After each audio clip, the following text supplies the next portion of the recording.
This is an emergency broadcast transmission. This is not a test. This is an emergency broadcast transmission. Morning, Charlie. Good morning, Doctor. Good morning, Alex. My name is Dr. Branham. I'm Dr. Brodsky's assistant. Good morning, Mrs. Lovely day, isn't it? Yes, indeed it is. May I take that? How are you feeling this morning? Fine, fine. Good. Now, in a few minutes, you'll meet Dr. Brodsky and we'll begin your treatment. You're a very lucky boy to have been chosen. I realise that, Mrs. and I'm very grateful to a concern. We're going to be friends then, aren't we, Alex? I hope so, Mrs. What's the iPod for, then? Can I send me to sleep? Oh, no, nothing of the sort. Vitamins, will it be, then? Something like that. You're a little undernourished, so after each meal, we're going to give you a shot. Roll over on your right side, please. Loosen your pajama pants and pull them halfway down.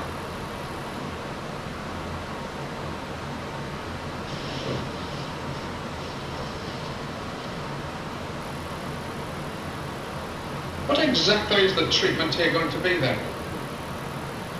It's quite simple, really. We're just going to show you some films. You mean like going to the pictures? Something like that. Well, that's good. I like to video the old films now and again. And video films I would. Where I was taken to, brothers, was like no cine I ever videoed before. I was bound up in a straitjacket, and the Gulliver was strapped to a headrest with like wires running away from it. Then they clamped like lid locks on the eyes, so that I could not shut them, no matter how hard I tried.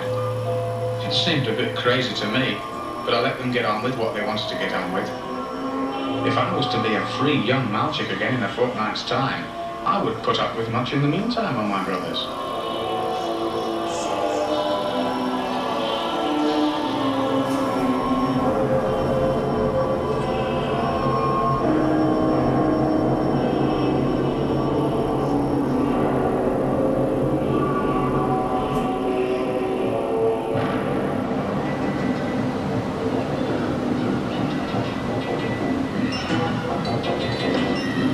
So far, the first film was a very good professional piece of cine, like it was done in Hollywood. The sounds were a real horror show. You could sluice you the screams and moans, very realistic. And you could even get the heavy breathing and panting of the top-jockey malchicks at the same time. And then what do you know? Soon now, dear old friend, the red vino on tap, the same in all places like it's put out by the same big firm, began to flow. It was beautiful. It's funny how the colours of the real world only seem really real when you video them on the screen. Now, all the time I was watching this, I was beginning to get very aware of like not feeling all that well. And this I put down to all the rich food and vitamins. But I tried to forget this, concentrating on the next film, which jumped right away on a young Demochka, who was being given the old in-out, in-out. First by one malchick, then another, then another. When it came to the 6th or 7th malchick, leering and smecking, and then going into it, I began to feel really sick. But I could not shut my glasses. And even if I tried to move my glass balls about, I still could not get out of the line of fire of this picture. Get me up. Why me sick? Get something for me to be sick in.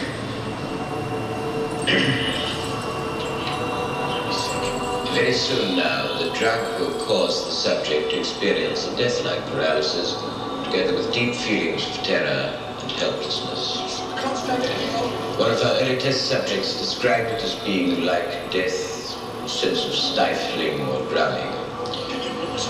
And it is during this period we found that the subject will make his most rewarding associations between his catastrophic experience of violent and the violence he sees.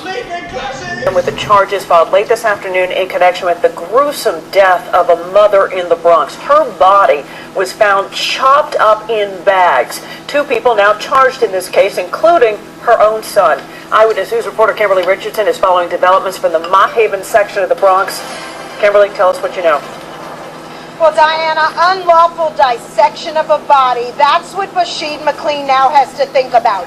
And police believe he did not act alone while cutting up his mother. A friend, William Harris, has now been charged with the same thing. Both men are now sitting here inside the 4-0 precinct. The questioning far from over. It's too much. It's too much. This is a first look inside Tanya Bird's building, where police say she was killed in her second-floor apartment. Her son, Bashid McLean, with the help of a friend, William Harris, then allegedly cut up her body. Sources tell Eyewitness News surveillance tape then shows the pair carrying bags and suitcases out of the elevator and through the lobby, where a memorial now stands. Nathan Washington lives across the hall from Bird. You never know what people. It's strange to happen. The disturbing pieces of this puzzle, evidence in this case, police continue to find in Bird's home. Sources tell Eyewitness News pieces of a bloody mattress, a mop, and other cleaning supplies. We always kept it simple, you know, never out of turn or nothing like that. She's just such a graceful, beautiful woman. She's going to be missed. This case is turning into a classic one of he said, he said. Sources tell Eyewitness News McLean and Harris blaming one another for the crime. Both have now been charged with unlawful dissection of a body. Police did find an electric saw inside apartment 2A and spent much of today spraying the unit with a substance that will detect blood, even if someone tries to get rid of it. Neighbors say McLean seemed troubled. I saw her younger child, but I never met her older one, and it's really sad, you know, just like out of left field, you know. You don't expect that from within your family, you know. That's really a heartbreak situation.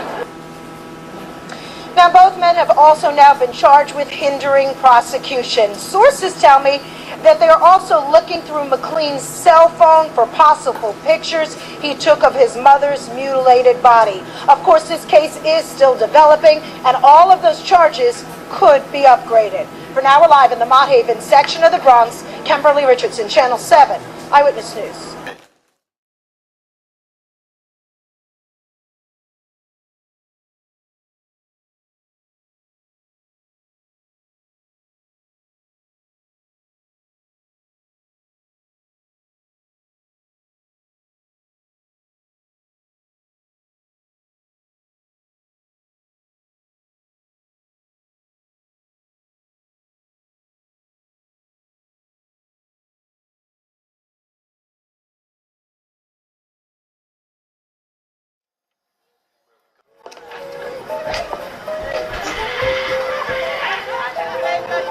I got Mr. Raymond's cigarettes.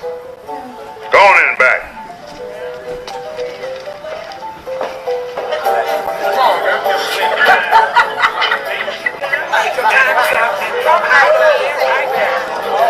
I don't give a shit. Kiss my entire head. Man, I'm doing tonight. Fuck it up.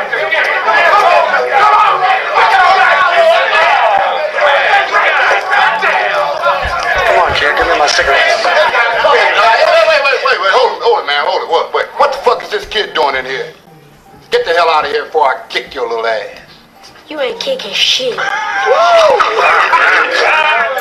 worry about him, man. He's with me. He runs errands for me. I don't care who he is, man. I don't care what he does, man. Kids bring me bad luck, and I don't want them in the room when I'm shooting. No, the bet is faded, motherfucker. Stop jacking off and shoot the dice. You fucking up the game. Man, I ain't shooting shit. I told you kids bring me bad luck. I can't stand them little bastards. Now get the fuck out of here before I kick your ass. You ain't whooping shit. Now shoot the dice, you snaggle-tooth motherfucker.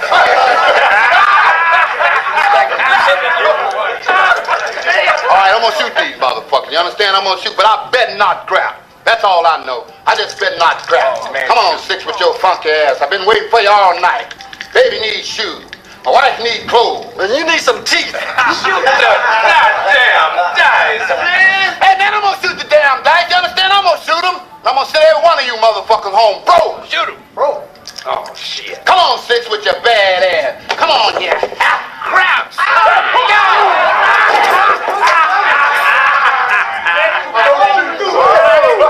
Man, what the fuck you doing with this kid in here, man? Didn't I tell you them motherfuckers bring me bad luck, man? Whoa, whoa. What's that sign say? Ray's place, that's me. This is my place, okay? I have in here who the fuck I want. Okay, you lost. So, pass the dice. I'll buy them from this motherfucker. And I ain't selling, punk. I ain't buying either. What I'm gonna do is shoot this shit again and you're gonna get that kid's ass out of here. That's what's gonna happen. What the fuck is wrong with you? Wait, man, look. You shot. You lost.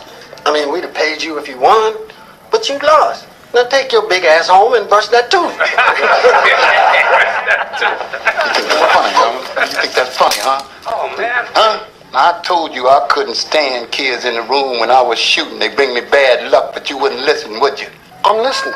Well, listen to this. I want back all the money I lost tonight, and I want back everything you took in.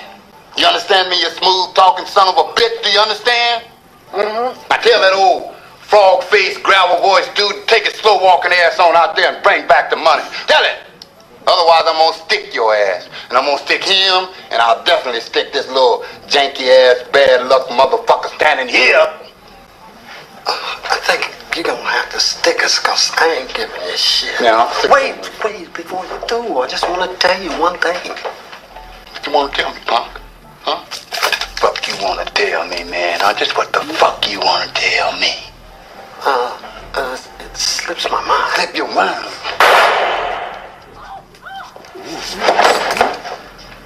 Oh, shit. Jesus Christ. God damn. I guess he does have bad luck with kids. But you want me to listen to you and respect you? You're not willing to die for me? Police run down on me. You ain't fighting hand in hand with me. You understand? So at the end of the day, if you want somebody young to respect the older, you old motherfuckers out there need to start getting in position. You old motherfuckers out there need to stop smoking crack. Stop thinking you 45 and you 19, right? Because you got grandmothers dying in here now trying to twerk, right? You got to start owning businesses and passing it down, right? Give me an example. Don't just sell me a dream. Don't tell me I could be what I want to be. Show me. Show me. Show me. How you gonna call yourself a man and you ain't got shit? You don't own nothing. You broke. You got bad credit. You don't got the skills. Don't respect the older generation, cause y'all cowards, man. A lot of y'all cowards. And listen, I'm gonna keep it a beam. I understand. I understand it's hard for the older brothers, but y'all was sucking the white man dick for so long, B. It's crazy, man. A lot of the older brothers, they cowards. They tuck their tail in. They not ready to die for me. Like the biggest problem for us is we get too, and they talk about it. They talk about this in the Willie Lynch letter, right? We get too intellectualized. Because we can sit here all day and talk back and forth. It's like being in the yard, right? Oh my God, I got the Gucci helicopter and 5 + 5 time to match. Yo, my man, all that shit is corny. Ain't nothing happening. The world's passing us by. I don't give a fuck what the white man doing, what the Chinese man doing. I don't care about none of that. I'm going to acquire skills that's valuable in any marketplace, in any era, and I'm going to move and I'm going to make mine and take mine, right? So I can only go. I got you, stop. So my thing is like this. Back to what I was saying about the youth, right? If we want the youth, emotions make people talk, but position make them listen. If you ain't got shit, I'm not gonna listen to you. And a lot of times, I look at brothers, if we gods, why we living like peasants? If we kings, why we living like court jesters? Why? Why you ain't got shit? If all these brothers is knowledgeable, and all these brothers is talking about, I'm an Israelite, I'm this, I'm that, why you ain't got shit? You still live with your mother, you still on welfare, you still smoke crack, you still going to the strip club, you still fucking the prostitutes on the low, you in the closet looking like a hanger, huh? Right? That shit don't mean nothing, babe, bro. It's about what you doing. So, I'm speaking for the youth. I'm not speaking for no old head. I'm speaking for me. I don't give a fuck about what you know in the guard this and the 7 this. I'm a build now. I don't smoke. I don't drink. I don't use the N-word. I'm trying to take care of my family. We got to stop worrying about everybody else and focus on building and get something. Get something and then educate yourself about your enemies. But if you ain't got, if we go on the war and you don't got an army, what the fuck you worrying about the enemy for? You ain't got nothing yet. You're doing too much. It's like you getting stuck in the paralysis of analysis. You know what I mean? So I hear what you're saying, brother. Yo, Malik, I gotta call you back. I'm in the middle of something. Because all these people, I hear what you're saying, brother, and believe me, I agree with you 100%. You understand? However, there's a process. You understand? There's a process to working smarter and working harder. That sound good. You understand? Yeah, I know it sounds good. Wait, you ain't got nothing, but listen, Jack, if you ain't got, hold on, let me see this. Look, if you ain't got nothing, right? Look, check it, right? Yo, and listen, for all you brothers out there watching, all you sisters out there watching, yo, don't let no dude sell you because he's scared to fight. And that goes back to what I said. These old heads, they cowards, man. They hiding behind books. They don't want to bleed. They don't want to bang. They don't want to fight. They want to talk. They want to sell you a dream. Oh my God. Hold on, let me finish. Look. You know, oh my God, you know what? Listen, you're a God, you're a king. Yes, my sister, take this bean pie and we're gonna read 18 chapters and do shit. And when the police come, we're gonna run. That's what we're gonna do. Cause they scared. And let me tell you something, Malcolm X talked about this. He said you got a lot of dudes that's intellectuals that won't shed no blood, but they get kind of boy seems innocent boogie. Got everybody on the post thinking he's a strong black buck. White boys envy his strength. His speed, power, and his swing. And this colored champion, let's go sing. White boys call him Shine, with Sambo. Whoa, he just smiles. Sing about the time when I was a little boy. Can't talk. Can barely read or write his own name. Don't care. He'd tell you they like him. All the colored folks ain't supposed to have but so much sense.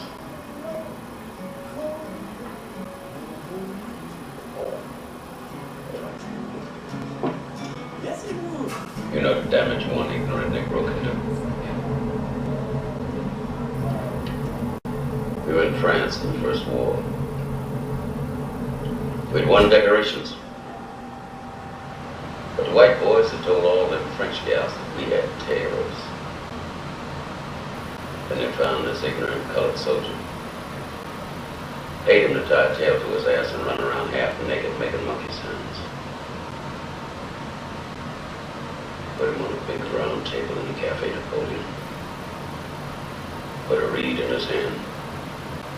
Crown on his head. Blanket on his shoulders and made him eat bananas in front of all the Frenchies. The white boys danced that night. Passed out leaflets with that boy's picture on it. Called him Moonshine. King of the monkeys. And when we slit his throat, you know that fool asked us what he had done wrong.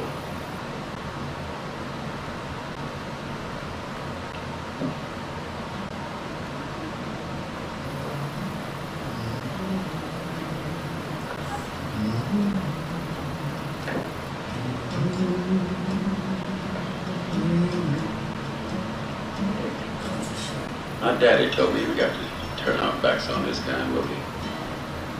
Close our ranks to the chitlins, collard greens, cornbread style.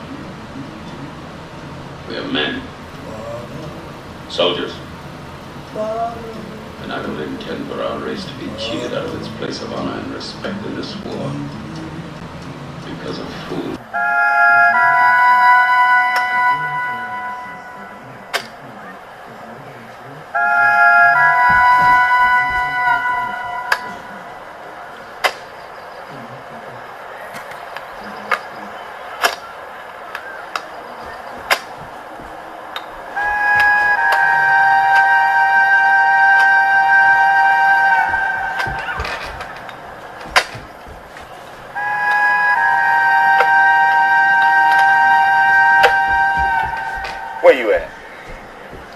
Somewhere else, then pick your ass up and take it over there and keep it company. I'm not having my time wasted by some half-ass fish cake opponent today.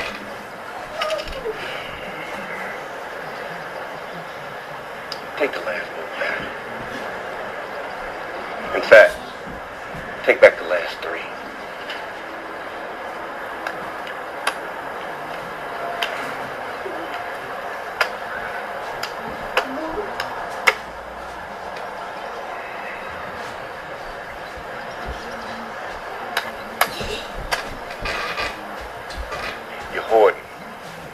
playing each piece like losing it hurts.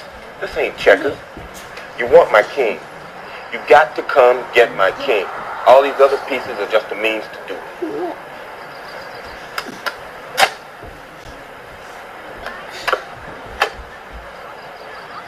Every time you make a good run at me, I just threaten your queen and back you go. You're treating her like she's the last lady on earth. Your queen is just a pawn with a lot of fancy moves, nothing more. When you see you playing a man who feels naked without his lady, use her. Jump in there and take her. Tease her, threaten her, and he won't be able to think about his game anymore. That's when you make your real move. It's good. It's better. You like that horse, don't you? You like his crazy jumps all over the board. Think he's your friend. Hate to lose him almost as much as you hate to lose that lady. Well, he is your friend, boy. They all are. But you're going to have to use him just like you use the other. If he falls by the wayside, well, that's just life's little game, ain't it? Until you come ready to play a game, you'll never be ready. He said the African American community is not naive about the fact that African American young men are disproportionately involved in the criminal justice system. It's not to make excuses for that fact, although black folks do interpret the reasons for that in a historical context. They understand that some of the violence that takes place in poor black neighborhoods is born out of a very violent past. I think this is a very key point. And I think racism has moved to the place in America where if you don't see context, that makes you a racist. Well, one of these things is not like the other. As I look at this panel, it is it is imperative upon me to actually say something about that. Well, first of all, yeah, I mean, and I'm sure that we all have opinions. You just wrote a book about it. Yeah, you know, that's right. That's what I was asking all the time, you know, about white folks. But you know, yes, thank you, Joe. But you have to realize. Signed copy tonight. Oh, good. But you have to realize that, yes, the involvement of violence in black folks comes from that long history that the president was talking about, that we have to remember that we learned from some of the best. They had some white boys came over here that did the first beheadings at Point Coupee, Louisiana. Point Coupee Conspiracy, 1795. The Point Coupee Conspiracy, an abortive slave revolt, created such a legacy of paranoia that was sometimes called an uprising in early histories of Louisiana. In spring of 1795, when Louisiana was under Spanish control, the remote Point Coupee district, located on the Mississippi River about 150 miles upriver from New Orleans, was not an unlikely place for a slave revolt. Colonial economic troubles had caused reductions in already meager rations, and masters, isolated from each other on plantations stretched along the rivers, were significantly outnumbered by their slaves. In fact, the district population included approximately 2,000 whites and 7,000 slaves, a differential that would certainly have given rebelling slaves reason to be optimistic about their chances for success. The night of April 12 and 13 was set for the revolt, which was to be initiated on the estate of Julian Poydras, a bachelor who lived alone except for his slaves.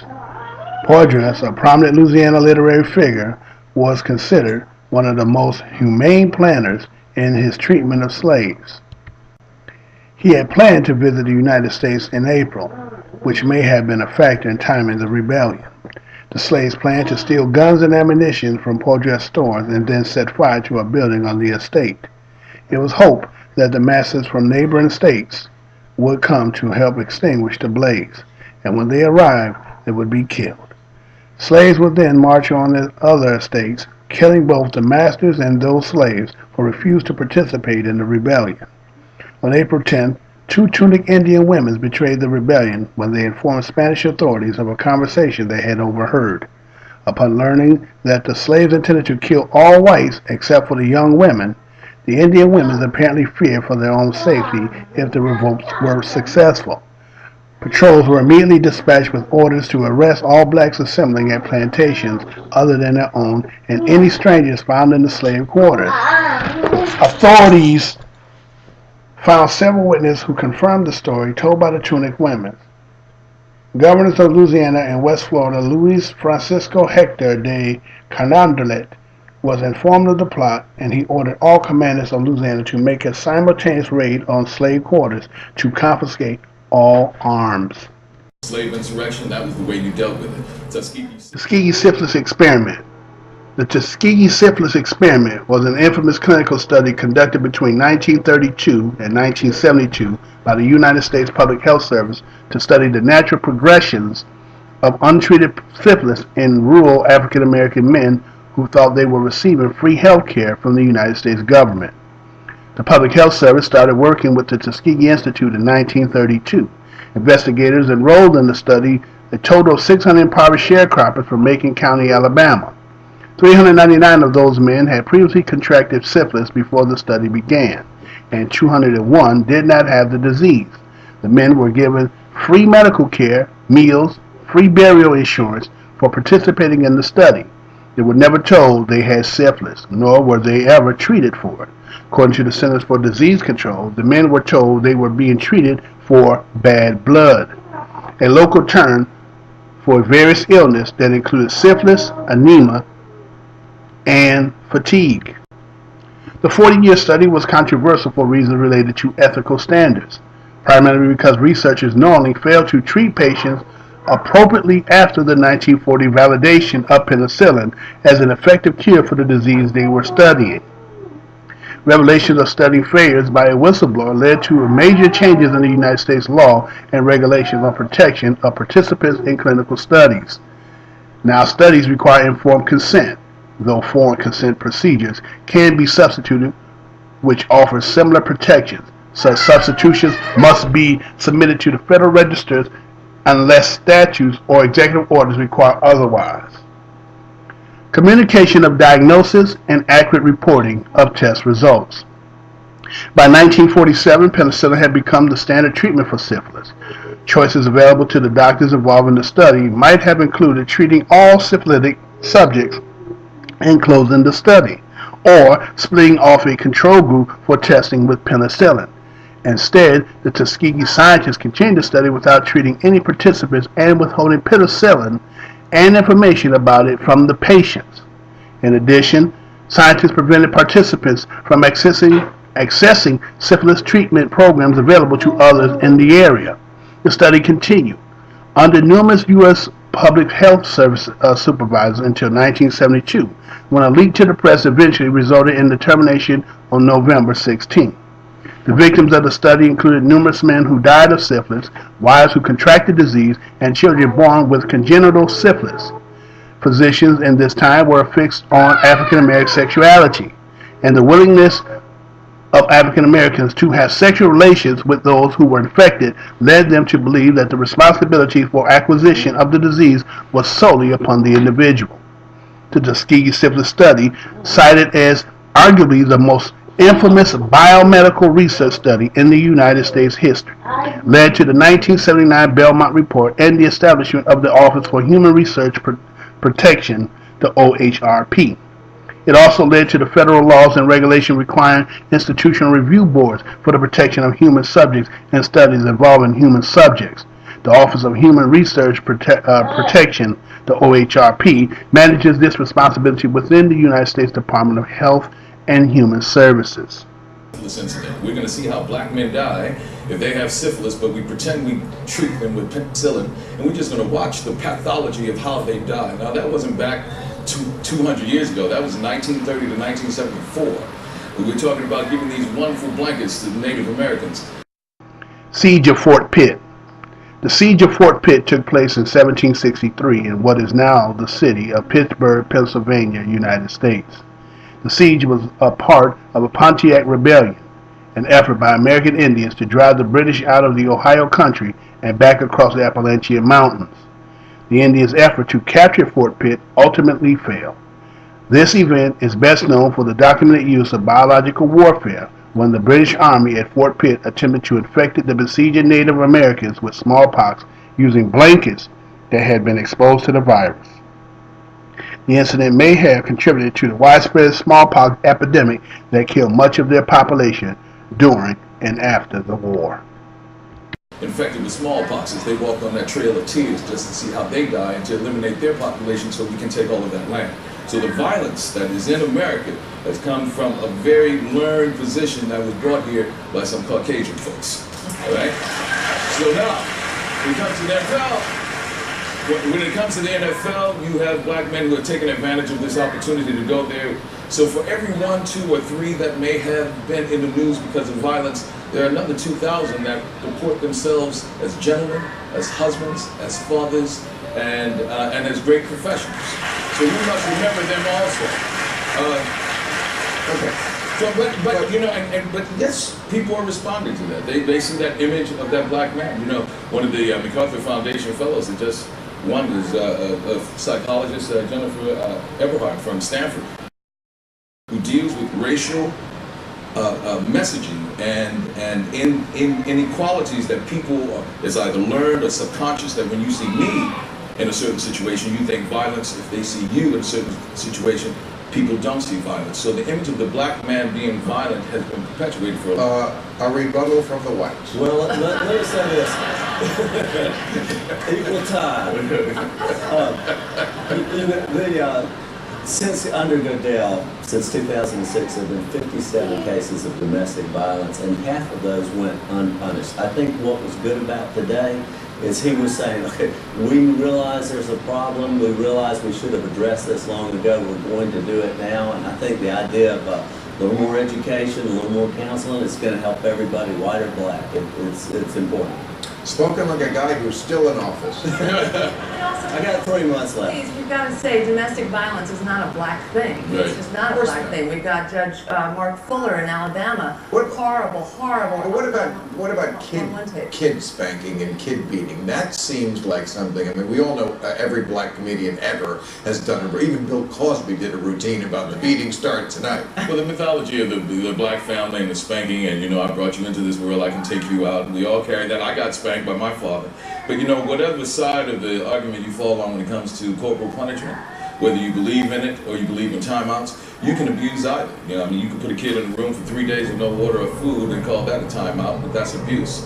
So if you go across the line, if you cross a line that goes into child abuse, it's child abuse no matter what. Corporal punishment, if you believe it or not, is ultimately people are trying to discipline their child to get them to change their behavior. But we have psychologists that also tell us that any sort of violence is going to infect or, you know, interject into that child's head, you know, behavior issues that are going to deal with depression and all that. So it's not a black thing. White people beat their kids too. Absolutely. I see them in the wall. Well, I don't think they do it as much because of the reasons you talked about before, and also because it's an economic thing. I mean, rich white people, they're the last ones to even touch their kids. They think it's adorable when little Ethan is peeing on your leg at the toilet store. How many times have we been in a restaurant when we see those little rich white kids running around? Well, yeah, you wish somebody would raise them in. That's when you want to get a switch. And that's entitlement. I mean, that's entitlement. That's white entitlement. White privilege. White privilege or white skin privilege is a term for societal privileges that benefit white people beyond what is commonly experienced by non-white people in the same social, political, or economic circumstances. The term denotes both obvious and less obvious unspoken advantages that white persons may not recognize they have, which distinguish it from overt bias or prejudice. These include cultural affirmations of one's own worth, presumed greater social status, and freedom to move, buy, work, play, and speak freely. The concept of white privilege also implies the right to assume the universality of one's own experiences, marking others as different or exceptional while perceiving oneself as normal. At the academic perspectives such as critical race theory and whiteness studies use the concept of white privilege to analyze how racism and racialized societies affect the lives of white people. Critics suggest that the term uses the concept of whiteness as a proxy for class or other social privilege, or as a distraction from deeper underlying problems of inequality. Other critics of the idea propose alternate definitions of whiteness and exceptions to or limit of white identity, arguing that The concept of white privilege ignores important differences between white subpopulations and individuals. The tragic thing is that black parents have resorted to violence in order to keep their kids in line because they can't be entitled. Being entitled would be being dead in some cases, and beat by your parents so you don't get it from the cops. Right. So you know, there's so much going on here. Well, I think there is a difference though between spanking and whipping, and I think that's one of the things with Adrian Peterson and Charles Barkley said, yeah, I got whipped as a kid. I think there's a difference. I mean, what does that mean? In this case, as you know, it was a doctor that discovered this. It wasn't, something, well, we got out of hand. Well, but these were real injuries. But, I mean, you just had it. People say, I've heard this week so many times, I got it as a kid, and so I gave it to him, and he turned out okay. Well, he didn't turn out okay because he's whipping his kid. Right, but obviously. You know, I mean, Reggie Bush said, I harshly disciplined my 1-year-old. What could a 1-year-old possibly do? Come home drunk? I mean, that's an insane thing to say. A 1-year-old is just a blob of glue at the And yeah, we're attempting to do discipline, but we have to be able to evolve. I mean, we have to be able to learn from mistakes and understanding that, I may have had whippings when I was a kid, which I did. My father used to sit in the chair and say, stand over here, arm's length, yeah, there. It's easier for me. I said, damn, you couldn't even stand up to whip my ass? But I realized he didn't pull down my pants. I wasn't bleeding from I got him, so, I mean, there's a line that's set. You got spanked at school though, right? No. You never did? Well, I did. I went to public schools. I got spanked frequently. And Bill, if you and I were hanging out together, don't tell me you did not. What is this? We're hanging out together. I'm just telling you. It's the future. But you know what? It's interesting because as I hear your southern accent, it just reminds me that you're right. It's not so much as a black-white thing. It's a southern thing because that's where the more religious people are. Bible Belt. The Bible Belt is an informal term for a region in the southeastern and south central United States in which socially conservative evangelical Protestantism is a significant part of the culture, and Christian church attendance across the denominations is generally higher than the nation's average. The Bible Belt consists of much of the southern United States. During the colonial period of 1607 through 1776, the South was a stronghold of the Anglican Church. Its transition to a stronghold of non-Anglican Protestantism occurred gradually over the next century as a series of religious revival movements, many associated with the Baptist denomination, gained great popularity in the region. The region is usually contrasted with the mainline Protestantism and Catholicism of the northeastern United States, the religious diverse Midwest and Great Lakes, the Mormon corridors in Utah and southern Idaho, and the relatively secular western United States, whereas the states with the highest percentage of residents identifying as non-religious is the New England states of Vermont at 34%, and the Bible Belt states of Alabama it is just 6%. Mississippi has the highest proportion of Baptists at 55%. The earliest known uses of the term Bible Belt was by American journalist and social commentator H.L. Mencken, who in 1924 wrote in the Chicago Daily Tribune, "The old game, I suspect, is beginning to play out in the Bible Belt." Mencken claimed the term as his invention in 1927. The people who are most for corporal punishment are the people who read the Bible. And the Bible, one of the many horrible fucking ideas in the Bible, along with, slavery and have as many kids as you possibly can and all these stupid ideas, is beat your kids. It's good for them. That's a Bible. Proud Catholic school survivor. That's it. Yeah. Got my head beat against a wall by a nun. Proud Catholic school survivor. Oh yeah, I remember the nuns. Yeah.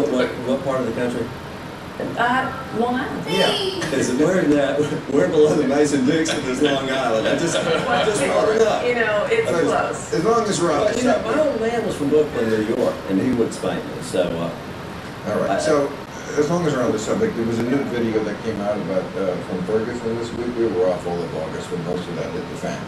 But it's a guy who's doing landscaping right near the area, and we don't see the incident itself, but we see the guy who obviously saw the incident on video going, he had his hands up. Right. I think his actual quote was, he had his fucking hands up. And it mirrors every other account we have of this. And it just shows that, you know, this guy, this Michael Brown guy, was just gunned down in the street when he was surrendering. And again, I don't think we need new laws. I don't think we need reparations. I just think white America needs to stop putting forth this toxic idea that racism is over. And the fact is,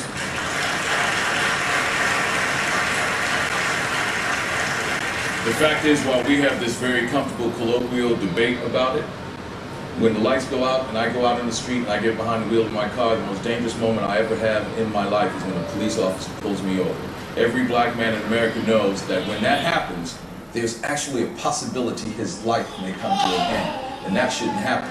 It actually happened to me in Louisiana, dressed as I am, going to my uncle's funeral, 2 toddlers in the back. I had just picked up my cousin from Chicago, 100 degrees on the road in Louisiana. I'm pulled over, and I sat there waiting for the cop to come. I have a habit of always taking my wallet out and putting it on the dash to make sure he doesn't think this is going for a gun. I sat there and sat there and sat there, and I realized he hadn't come. Air conditioned on, 100 degrees, and I look in the mirror and I see. That's all I heard. As I turned down the window, you hear, motherfucker, get out that car, I'm gonna blow your fucking head off. Now, he didn't have the training to say, I'm gonna come up to the car. I had to tell these toddlers, be cool, everything's fine, Uncle Wendell's gonna get out the car, everyone, don't move. I put my hands up, get the car, open the door from the outside. But I told the officer, why didn't you use your PA? Simple, get in your car.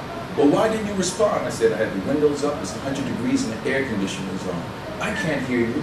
That's poor training that he didn't know that I wasn't going to be able to hear him in the car. He's going to fire. So it's that sort of incident that happens too often, all the time, that white America has to understand that Wendell Allen in New Orleans, Mr. Garner in Staten Island, Michael Brown in Ohio is a constant all over this country.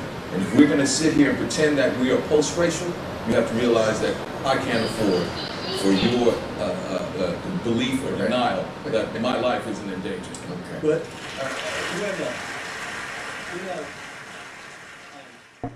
Hey, how's y'all doing? This is Mr. Blows Your Mind coming with another thought-provoking topic. And today's topic, basically you just seen it. You've seen everything that was just displayed. So what I'm going to do is break down what you just seen in the way that I'm actually displaying it. For many of you, you can discern the pattern and the coded message that is really being articulated through your vision. So I just want to give an overview of some of the things that were said for those people who cannot interpret what has been stated. Now, in the first aspect there, when you seen the it was like this kind of laboratory type scene where you have this person, this particular movie, and he's being used as an experiment, and they're going to use visions in order to instill through the serum. And so what ended up happening is that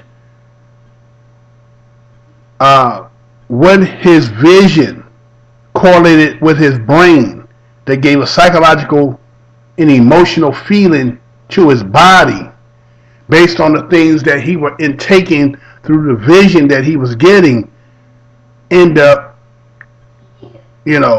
psychologically making him become ill based on the things that he was seeing. So look at how this analogy is how when you have children and you raise your children and they're watching TV, if not just so your children, you yourself. And so think about when we hear stories, as that part about also what we'll talk about next, is the fact that people can watch monster movies, people can watch killing movies, gangster movies, war movies, you understand, cowboys. I mean, when you take and actually sum up in your lifetime all the stuff that you have watched over the of your lifetime, you are being programmed to such a way that you become desensitized to what you should have an ill feeling towards. I'm going to say that again. Based on the accumulation of things, based on the accumulation of all the visions of programs and movies and just been inculcated with all this violence, every aspect of all the things that you envision primarily have a violent base to it. And so, just as innocent as some people may have taken it, the cowboys and Indians, it's a history. It is a history that's been played out. And I think the thing is, what white folks is, they don't understand. I don't even think they don't understand. I'm going to take that back. They do understand. They program this stuff, so they are inducing their psychology on the masses of people. And in it is so many folds and so many levels down to the fact that it becomes numbing to the other individuals, that they are just being compounded with so much nonsense to the fact that you become desensitized when you can sit and watch the news and hear so much killing till it only has a triggering effect upon you when it becomes personal. You understand? And so this learned traits and this behavior we have acquired through our associations with white people, and they are in denial to how we learn this. You are the most barbaric of history. You are the ancestors of it. Whether you want to say, well, today I am not who my ancestors are, I have evolved from it. You may have evolved, but the people that you see that are not within, again, according to what we'll go to later when we talk about it, when people are not a part of that, they're not in the paradigm of that, they are affected continuously and perpetually from the times of that. And there has been no cure. There has been no answer to any of this. And so for us to act as if like, you know, a lot of our people become reverse psychologists when they feel like if you say things towards them that you're racist towards it, when you don't even understand how the dynamic of how they structure things and how they always inculcating their history, their psychology on you. They're permeating you with their image and so forth. And you don't believe that, as in that first clip, you will get sick. No, you become so numb that you don't even realize that you are sick. And this is what we're seeing in the people. This is what we're seeing in the young ones. This is what we're seeing.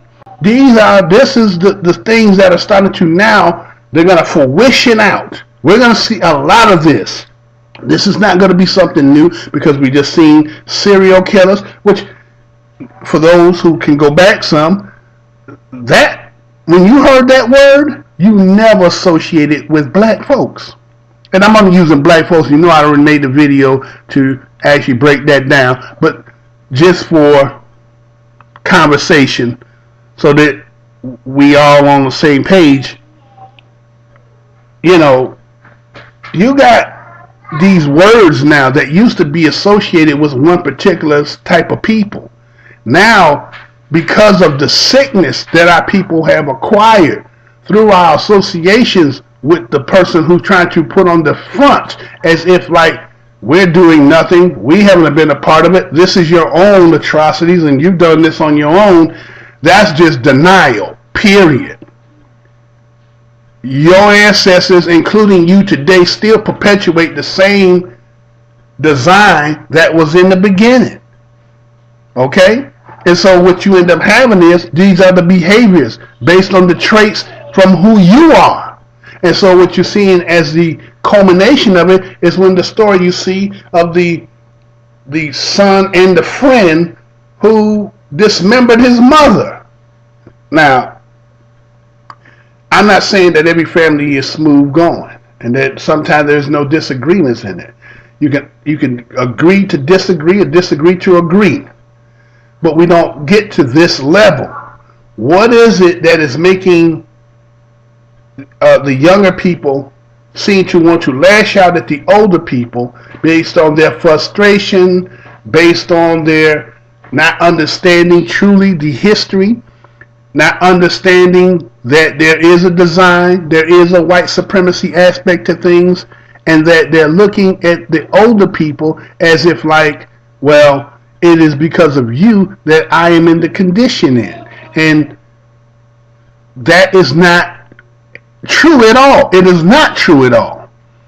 Yeah, people can say, well, we're individuals and each person is accountable for his own actions and responsibilities to a certain extent. But that doesn't mean that, let's say, you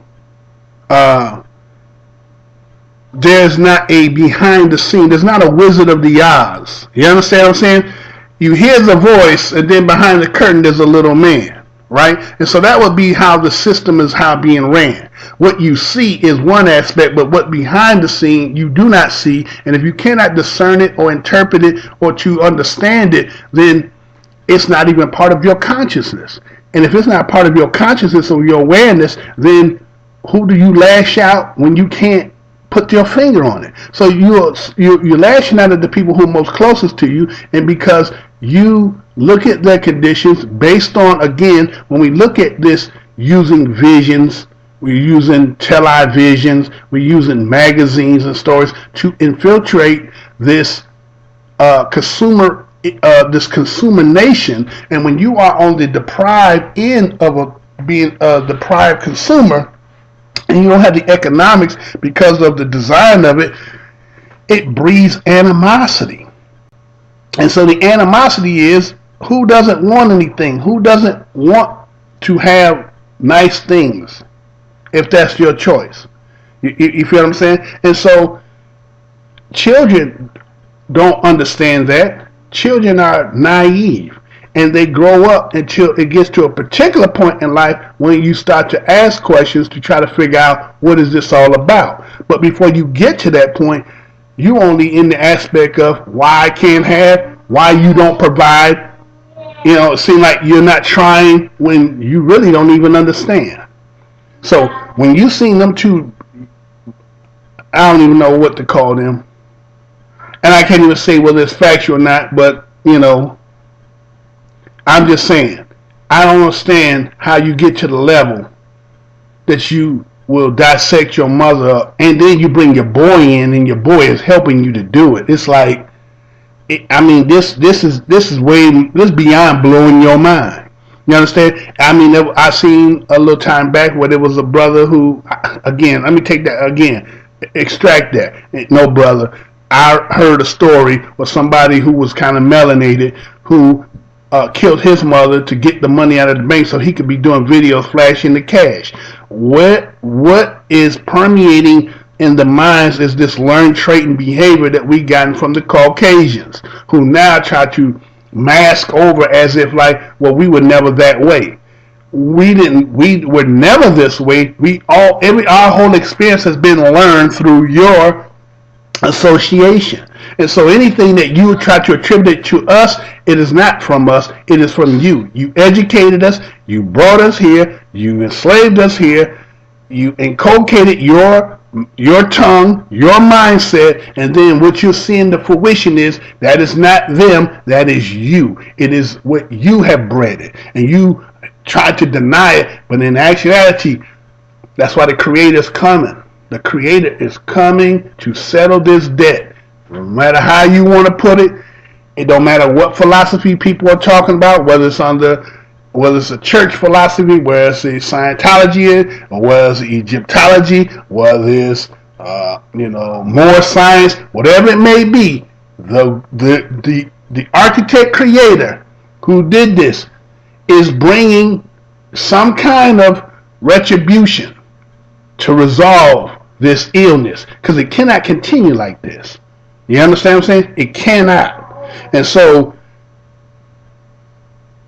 you have the next thing, what I pulled out is where you see the environment, where you seen the brothers was in there in the back and they're gambling, and you know, that's like a lot of the people who grew up in those environments that were not really training grounds like parents, that teaching.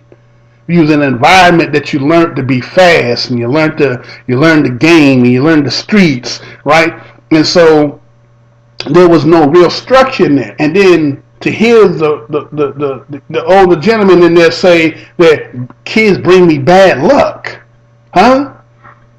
Kids bring me bad luck. Now I'm not sure who was the writers in that particular scene, but I mean, you got to remember, again, this is programming. And so if a child is to see this, what is he to interpret from that? He's saying that I am not even liked by my parents. I mean, there's a message being sent in that, just in that being stated. And so what ended up happening is you had the younger killing the older. Again, I know this was supposed to be Richard Pryor in the movie, but you got to remember also, too, that a lot of people don't realize is Richard Pryor grew up according to what was stated. Now, I think there's a conflict here, but let me go with this point here. Harlem Nights was written, supposed to have been with, I think, Red Fox, Eddie Murphy, and Richard Pryor. And so a lot of this had to do with them, a culmination of all them getting down, sitting down, talking, and how they, laid this down.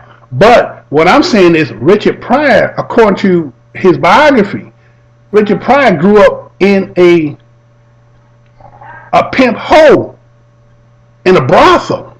You feel what I'm saying? So he's seen a lot of atrocity and, shit that you just wouldn't really want to put your children into as being part of a natural process of them growing up. Now, I know the sickness that our people have acquired through white association. That's what I'm going to use. That's going to be my word, white association. Through white association, we have taken on these things of bravado when we talk about being a gangster, when we talking about being a pimp, and when we talking about being, all these things that we correlate to that supposed to give you some bravado or give you status are really should be shit that is ill. This should be shit we should be running from. This ain't shit that we should be glorifying. It's like when you have some people who sit there and talk about, well, I'm from the streets. That's a badge of honor. Growing up in the streets means that, okay, you are being structured by the system, because that's what the system is only giving you, and you take it as a badge of honor. When you look at the gang history and you understand that the gang started as a protection against the white association, you understand what I'm saying? And then because of the lack of economics, it became something else. It mutated into something else, and it bred something else, and it was used to infiltrate and be the one to administer the poison. But we don't understand that. We ain't attributing none of that. And so the environment that was bred in Richard Pryor is what you've seen culminated in his own life in the end, right? And so he could relate in this story that he was speaking from, and then seeing how as a child, how adults who were there probably didn't like children. You know what I'm saying? Because you're in an atmosphere that you try to get one off, trying to get it in, right? And children remind you of your responsibility, your duties, and all this other stuff. And so to have a scene to say that, children bring me bad luck, you understand? I mean, you don't see that portrayed in no white video, whether this be comedy or not.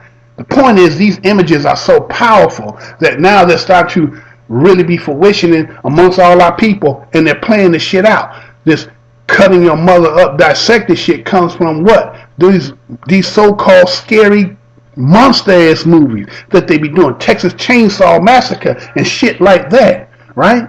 And so the environment which breeds that, and people taking street as this a badge of honor, and may say, well, that's my family and my boys. Well, you can still be boys, and it has nothing to do with street. Street is a level of saying that I couldn't even get training in my own household.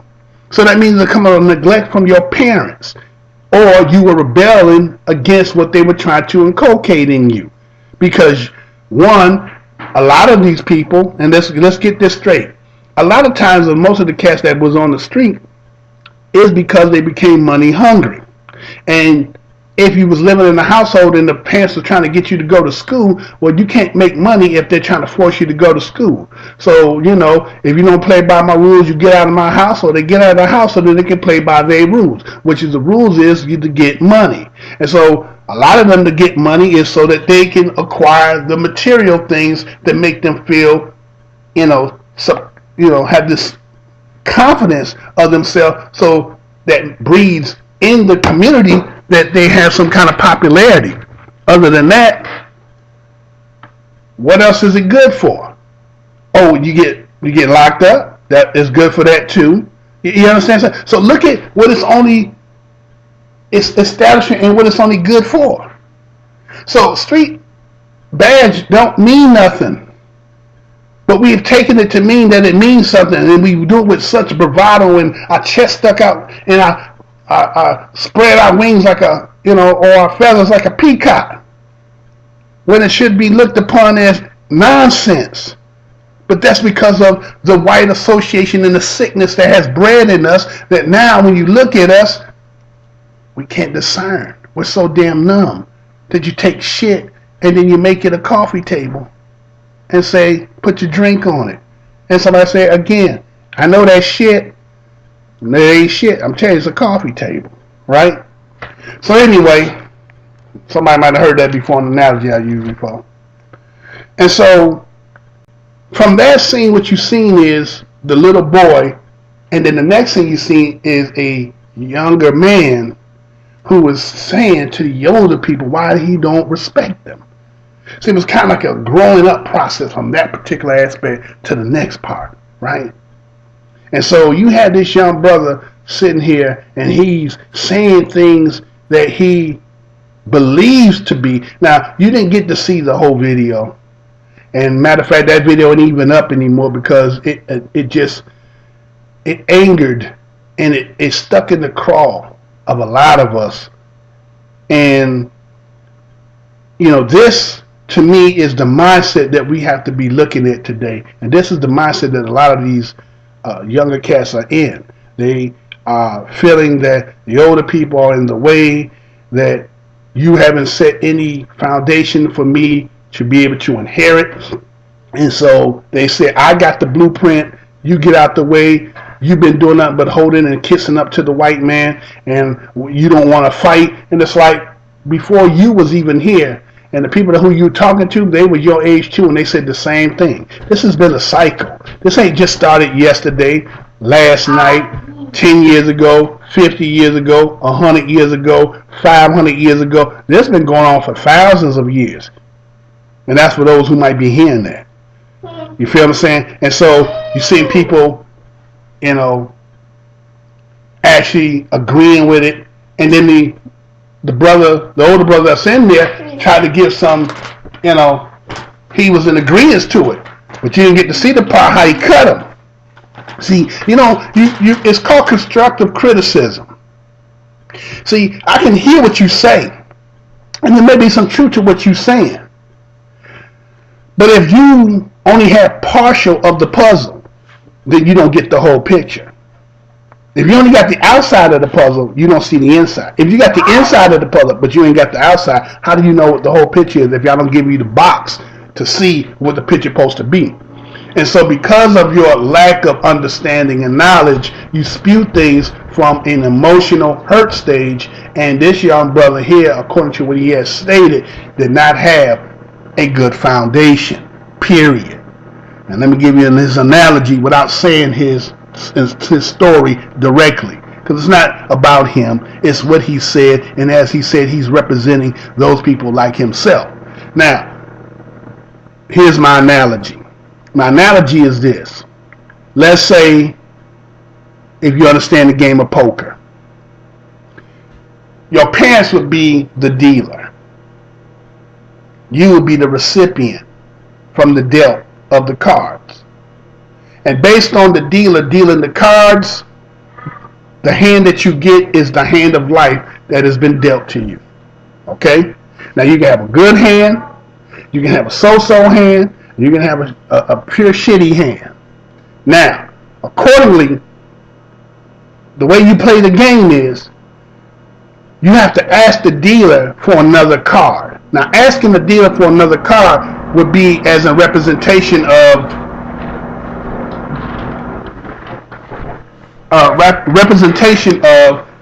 going to those people who you could get information from, what you can acquire to understand how you should tread in this life.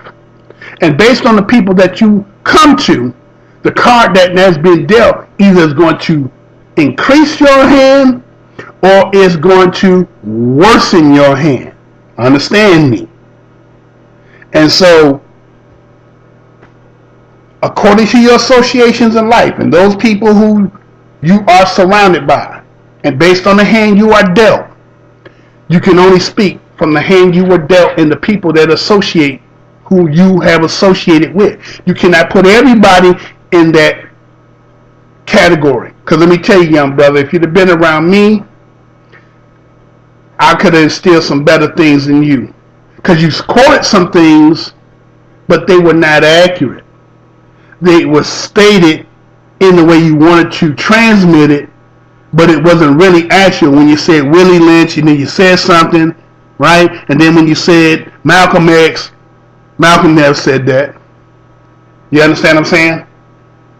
So this isn't towards him, it's just saying, see, that's talking from emotional, that's just talking from a stand of, I don't like old people, and they in my way, you don't know nothing, you ain't got nothing. And he said, well, we're only going to respect you if you got something. Well, if you understood how all this took place, maybe you wouldn't have that perspective.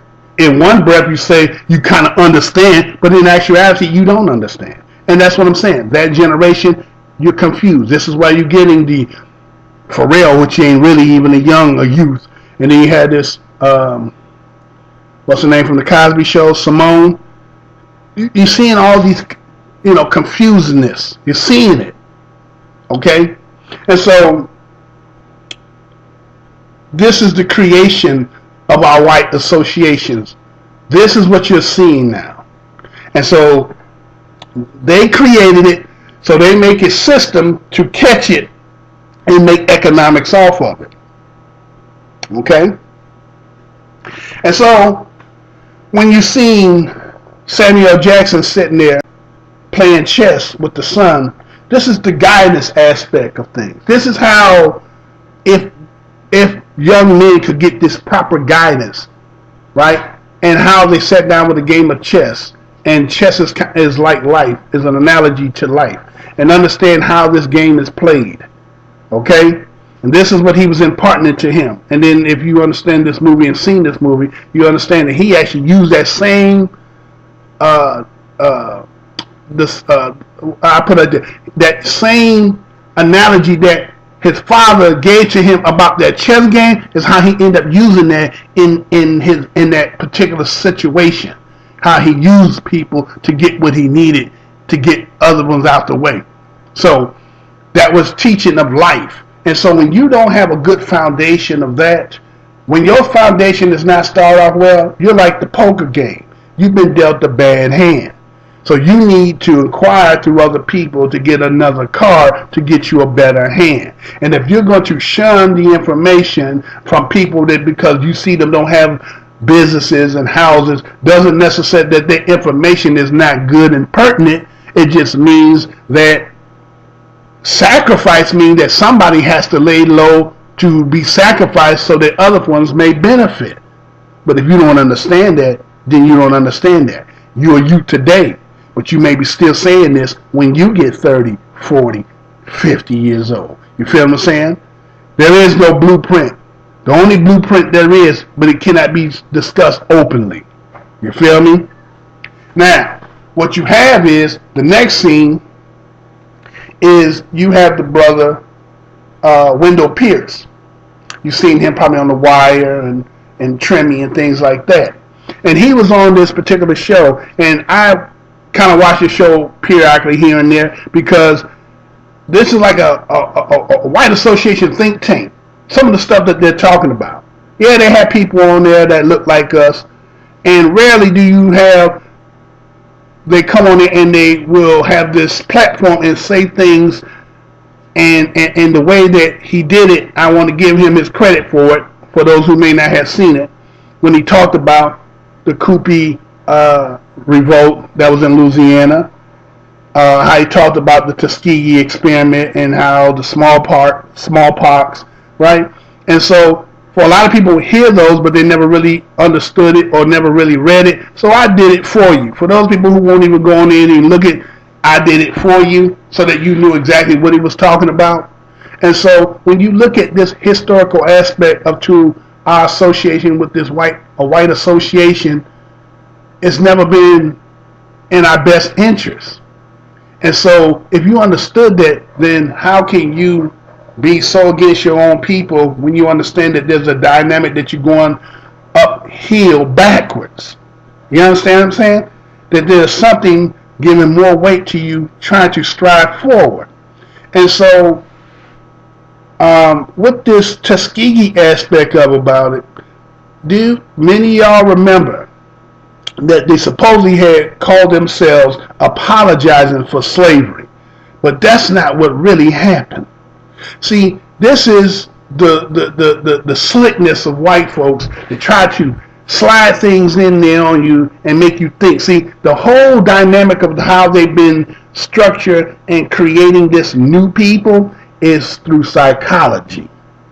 You understand? And so I'm going to play for you what was said in 97. And let's look at that. Presidential apology. The White House, Office of the Press Secretary for immediate release, May 16, 1997. Remarks by the President, an apology for study done in Tuskegee. The East Room, 2:26 p.m. The President. Ladies and gentlemen, on Sunday, Mr. Shaw will celebrate his 95th birthday. I would like to recognize the other survivors who are here today and their families. Mr. Charlie Pollard is here. Mr. Carter Howard, Mr. Fred Simmons. Mr. Simmons just took his first airplane ride, and he reckons he's about 110 years old. So I think it's time for him to take a chance or two. I'm glad he did. And Mr. Frederick Moss, thank you, sir. I would also like to ask 3 family representatives who are here. Sam Dorner is represented by his daughter, Gwendolyn Cox. Thank you, Gwendolyn. Ernest Hendon, who is watching in Tuskegee, is represented by his brother, North Hendon. Thank you, sir, for being here. And George Key is represented by his grandson, Christopher Monroe. Thank you, Chris. I also acknowledge the families, community leaders, teachers, and students watching today by satellite from Tuskegee. The White House is the people's house.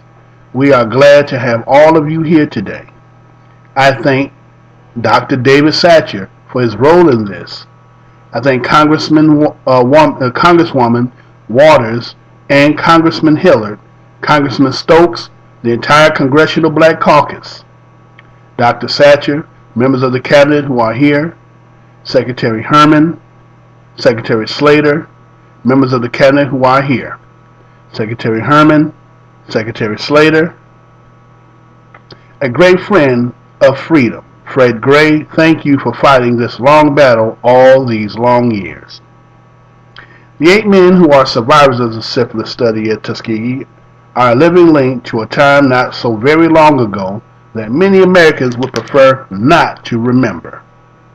But we dare not forget it. It was a time when our nation failed to live up to its ideals. When our nation broke the trust with our people, that is the very foundation of our democracy. It is not only in remembering that shameful past that we can make amends and repair our nation, but it is in remembering that past that we can build a better present and a better future. And without remembering it, we cannot make amends and we cannot go forward. So today, America does remember the hundreds of men used in research without their knowledge and consent. We remember them and their family members. Men who were poor and African American, without resources and with few alternatives. They believed they had found hope when they were offered free medical care by the United States Public Health Service. They were betrayed. Medical people are supposed to help when we need care, but even once a cure was discovered, they were denied help, and they were lied to by their government. Our government is supposed to protect the rights of its citizens. Their rights were trampled upon. 40 years, hundreds of men betrayed, along with their wives and children, along with the community in Macon County, Alabama, the city of Tuskegee, the fine university there, and the larger African community. The United States government did something that was wrong, deeply, profoundly, morally wrong. It was an outrage to our commitment to integrity and equality for all our citizens. To the survivors, to the wives and family members, the children and the grandchildren, I say what you know, no power on earth can give you back the lives lost, the pain suffered, the years of internal torment and anguish. What was done cannot be undone, but we can end the silence. We can stop turning our heads away. We can look at you in the eye and finally say on behalf of the American people, what the United States government did was shameful, and I am sorry. The American people are sorry for the loss, for the years of hurt. You did nothing wrong, but you were grievously wrong. I apologize, and I am sorry that this apology has been so long in coming. To Macon County, to Tuskegee, to the doctors who have been wrongly associated with the events there, you have our apology as well. To our African American citizens, I am sorry that your federal government orchestrated a study so clearly racist that can never be allowed to happen again. It is against everything our country stands for, and what we must stand against is what it was. So let us resolve to hold forever in our hearts and minds the memory of a time not long ago in Macon County, Alabama, so that we can always see how adrift we can become when the rights of any citizens are neglected, ignored, and betrayed. Now let us resolve here and now to move forward together. The legacy of the study at Tuskegee has reached far and deep in ways that hurts our progress and divides our nation. We cannot be one America when a whole segment of our nation has no trust in America. An apology is the first step, and we take it with a commitment to rebuild that broken trust.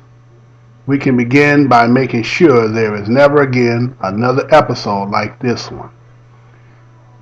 We need to do more to ensure that medical research practices are sound and ethical, and that researchers work more closely with communities. Today I would like to announce several steps to help us achieve these goals. First, we will help to build that lasting memorial at Tuskegee. The school founded by Booker T. Washington, distinguished by the renowned scientist George Washington Carver, and so many others who advanced the health and well-being of African Americans and all Americans, is a fitting site. The Department of Health and Human Service will award a planning grant so the school can be pursued establishing a Center for Bioethics and Research in Health Care. The center will serve as a museum of the study and support efforts to address its legacy and strengthen bioethic training. Second, we commit to increase our community involvement so that we may begin restoring lost trust. The study at Tuskegee served to sow distrust of our medical institutions, especially where research is involved. Since the study was halted, abuse have been checked by making informed consent and local review mandatory in federal funded and mandated research. Still, 25 years later, many medical studies have little African American participation, and African American organ donors are few. This impedes efforts to conduct promising research and to provide the best health care to all our people, including African Americans. So today, I am directing the Secretary of Health and Human Services, Donna Shalala, to issue a report in 180 days about how we can best involve communities, especially minority communities, in research and health care. Every American group must be involved in medical research in ways that are positive. We have to put the curse behind us. Now we must bring the benefits to all Americans. And when you look at it, you realize that it was a bad check. It's a promissory note, a bad contract. They never uphold or keep anything, or if you do, you half-ass doing shit. Now, you may have given, or those people may have accepted from the Tuskegee, which again was all males. What happened to the family, the children, the offsprings from it? You understand what I'm saying? But you never want to touch on the aspect of the biggest elephant in the room. You never want to touch on that. So you try to mask things so without pertaining to it, and then try to act as if it doesn't have any association or there's no dysfunctionality because from it that it's all attributed to us. And there's a lot of you who sit here and you love saying, oh, you white people, you black people, you are a detriment to society. You're the ones that are doing all this, and you're all on welfare. See, you in denial, but I just put it to you like this. Keep on being in denial, because the day is coming. And when that day comes, there won't be a forked tongue that you can escape from it. You feel what I'm saying? And so, I just wanted to bring this, man. I haven't done one in a while.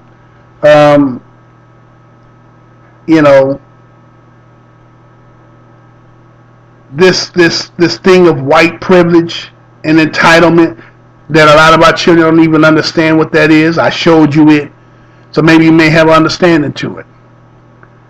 The Bible Belt is where you get your structure from. This is what they're telling you. And for a lot of you who are Baptists, matter of fact, let me put that in there too, because you know what? Let's look at something. Let me pull something up here.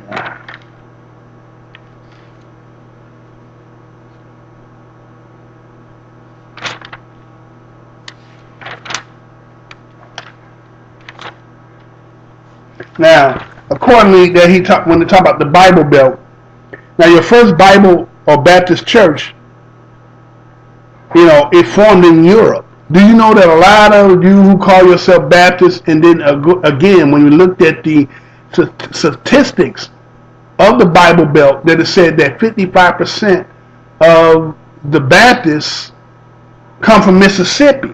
So you wonder why there's so many black folks who are Baptists, is because a lot of them come out of those plantations in Mississippi. But the Baptist church originated in Europe during the Protestant Reform. Now, the first American Baptist church was in 1638, okay? And that was in Rhode Island by Roger Williams, right? So we're saying that about 370, about 370, 76 years. Baptists only been in this country for about 376 years. So look at the systemicness of that also being permeated, because that was your first teaching, is that church in that Bible, right?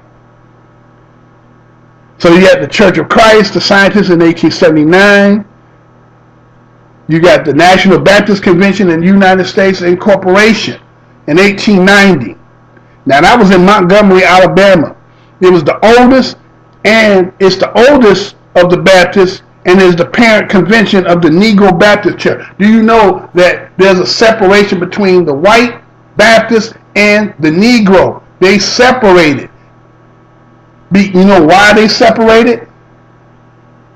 Because the Southern Baptist Convention in 1845, they said they withdrew from the General Missionary Convention because of the question of slavery in this matters. Meaning that here was supposedly the slave master can also want to be also the reverend or the preacher. So someone say, well, we're going to have to split this up because this ain't going to be right. Because again, you got to remember, in 1845 and 20 years later, they're supposed to be breaking it up.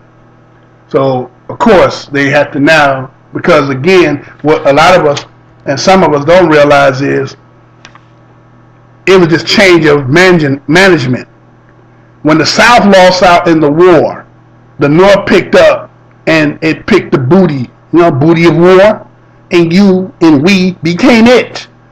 And so we became a ward of the state, property of the state.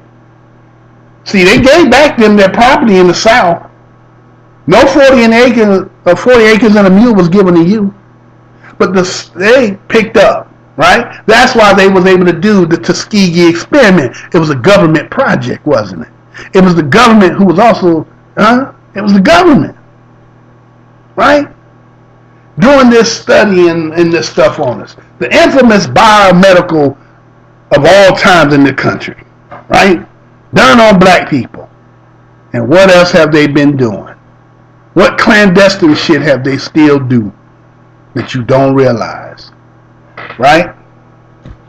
So anyway, when you look at it from that Baptist thing and this church thing, that's what instilled this discipline that they can now mediate and tell you that you can't do it as much, and when you don't do it, this is what is breeding. They'll come and chop you up because they got a lot of hatred from you, and the white people are sitting in the background with a skin and grin like, yes, the program is working. It is working overtime, and we are so overlated that it is doing it, because there's no real organizations out here trying to eradicate what them white folks have done. And if they are, show me them, because they don't exist. You know they don't exist.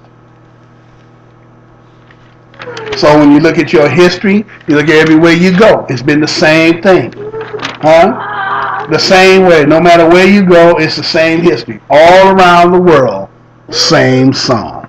I'm going to say that again. All around the world, same song. And I'm your host, your whiteologist. I ain't telling you what I heard. I'm telling you what I know. You can't handle the truth. You can't handle the truth. You can't handle the truth. You can't handle the truth. You can't handle the truth. You can't handle the truth. You can't handle the truth. You can't handle the truth. You can't handle the truth. You can't handle the truth. You can't handle the truth. You can't handle the truth. You can't handle the truth. You can't handle the truth.